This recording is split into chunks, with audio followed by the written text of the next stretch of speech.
Mulai ya.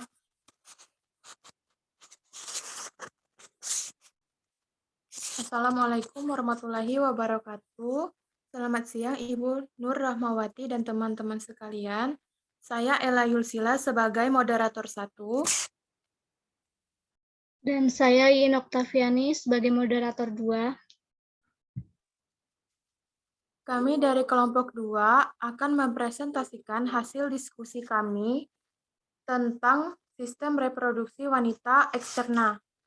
Baiklah, materi pertama akan dibacakan oleh Eti dan teman-teman lainnya. Kepada Eti dan teman-teman lainnya, waktu dan tempat dipersilahkan. Terima kasih kepada moderator yang sudah memberikan saya kesempatan untuk membaca materi.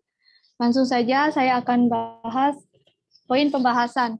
Yang pertama ada pengertian, yang kedua ada bagian-bagian, yang ketiga ada kelainan, dan yang keempat ada pencegahan. Pertama, pengertian. 1. Anatomi adalah cabang dari ilmu biologi yang mempelajari susunan tubuh makhluk hidup. Istilah anatomi digunakan untuk ilmu tentang struktur tubuh manusia dan hewan.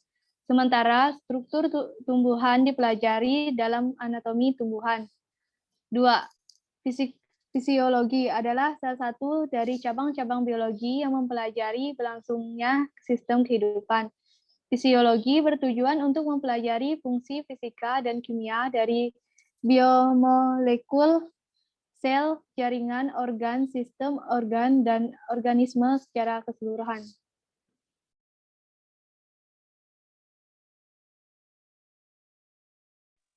Pengertian, alat reproduksi wanita berada di bagian tubuh seorang wanita yang disebut panggul.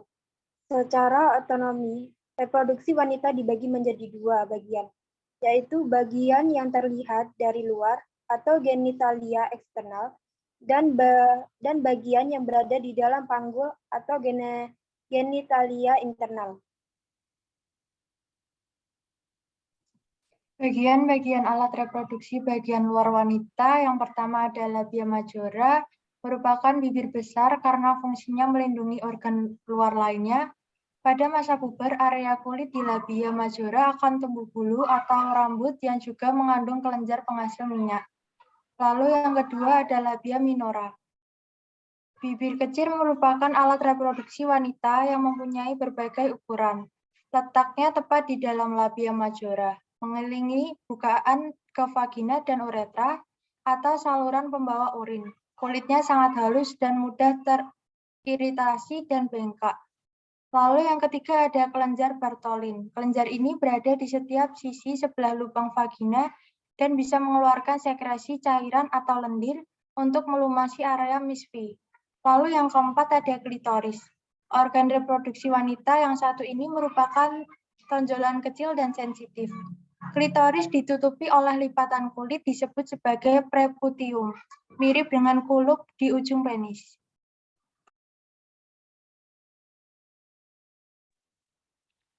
Lima, vestibulum adalah rongga kemaluan yang dibatasi oleh labia minora di bagian sisi kiri dan kanan, dibatasi dengan klitoris di bagian atas, dan dibatasi oleh pertemuan dua labia minora di bagian belakang bawahnya.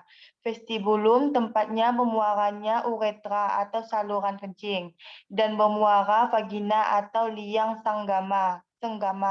Setiap dua lubang saluran kelenjar Bartholini dan Skinny atau kelenjar ini mengeluarkan cairan yang mirip lendir saat pendahuluan hubungan untuk memudahkan dalam masuknya penis.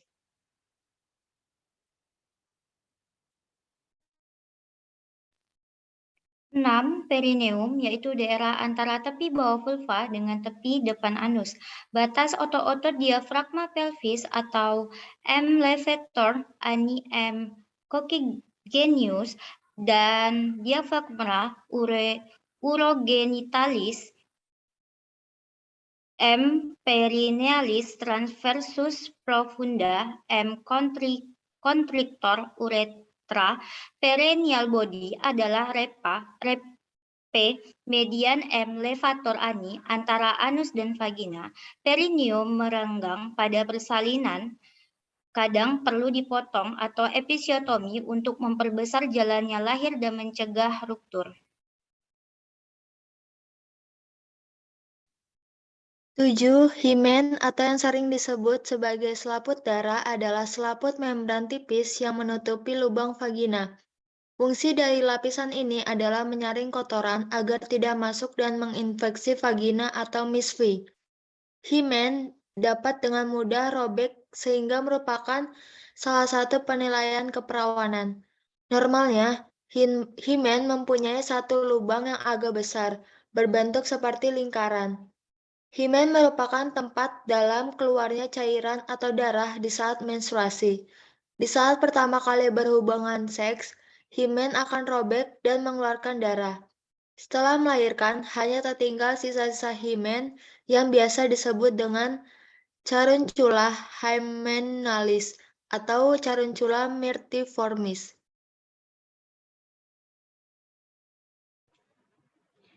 Endometriosis merupakan kondisi yang sering ditemui pada wanita. Endometriosis termasuk kelainan yang timbul ketika jaringan yang membentuk lapisan endometrium atau dinding dalam rahim tumbuh di luar rongga rahim. Jaringan ini tumbuh di ovarium, usus, dan pada jaringan yang melapisi panggul. Atas pengaruh hormonal dalam siklus menstruasi menyebabkan jaringan yang salah tempat menjadi nyeri atau meradang dan membesar hingga membentuk kista. Pertumbuhan jaringan dapat menyebabkan masalah kesuburan akibat perlengketan, nyeri haid yang berat, nyeri saat bersenggama, benjolan perut, dan dapat mengganggu aktivitas sehari-hari.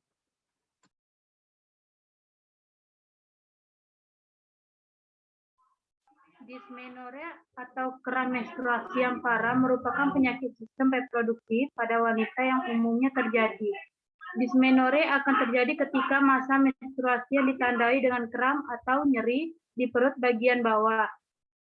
Nyeri muncul 1-2 hari sebelum menstruasi atau saat awal-awal menstruasi.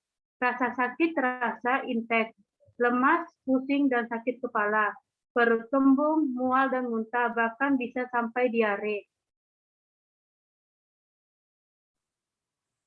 Infeksi vagina disebabkan oleh jamur di vagina, bakteri, maupun infeksi lainnya.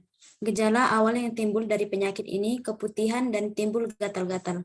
Pemeriksaan sistem reproduksi sangat penting, terutama ketika akan memutuskan untuk berpasangan. Sama seperti bagian tubuh yang lainnya, sistem reproduksi wanita juga harus senantiasa terjaga agar tetap sehat dan bisa menjalankan fungsinya dengan baik. Merawat sistem reproduksi bisa menjadi cara untuk melindungi diri dan pasangan dari gangguan yang membahayakan.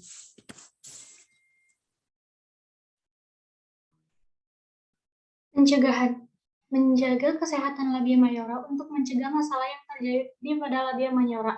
Kita dapat melakukan beberapa langkah sederhana seperti bilas area kepaluan dengan air hangat dan bersihkan vulva dan vagina secara benar, yaitu dari arah vagina menuju anus, bukan sebaliknya. Kedua, hindari mengenakan celana atau pakaian terlalu ketat. 3, kenakan pakaian dalam berbahan katun yang dapat menyerap keringat. Keempat, hindari penggunaan cairan pembersih kewanitaan atau sabun berbahan kimia keras pada vulva.